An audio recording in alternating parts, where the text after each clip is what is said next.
Hello everyone, I'm Akshay Matthew of Karunya and this is my Practicum 9.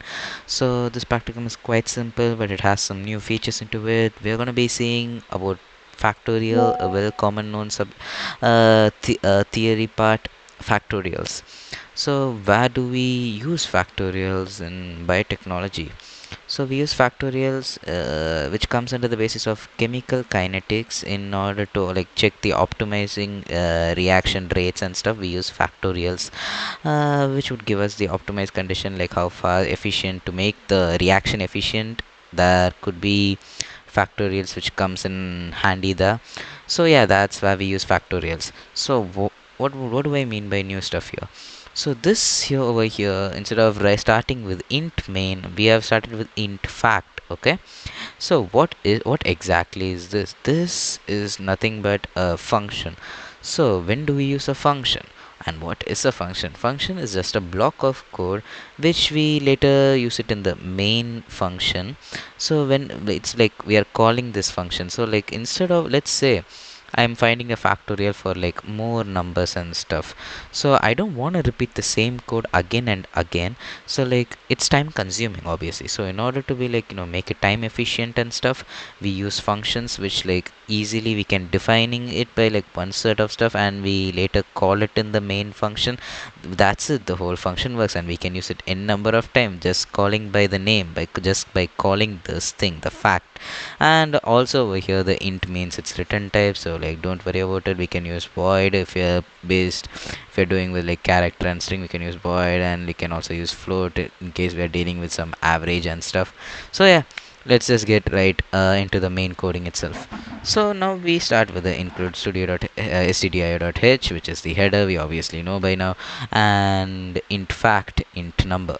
So this we can save it as any value, but make sure the value is mentioned here and as well as here, so like it doesn't mix up anywhere else. That could errors could possibly occur. It's just a could possibly occur. So anyways, so factorial, if number equals 0, return 1. Why is this a thing? So factorial of 0 is 1. Factorial of 1 is also 1. It's max. But let's say if the number isn't 0, so then the return would be number into fact number minus 1. You might be wondering why, what is this fact do? So first the number is, let's say if I have 4 here, so the number over here would be 4. 4 into factorial of 3. So 4 minus 1 would be 3. So this function gets called by itself. So this thing keeps on repeating till the number reaches 0 when the return value is 1 into 1. So it keeps on calling itself till we get a answer, which is till it returns the value 1, my bad. So yeah, that's the function of like calling itself in the function.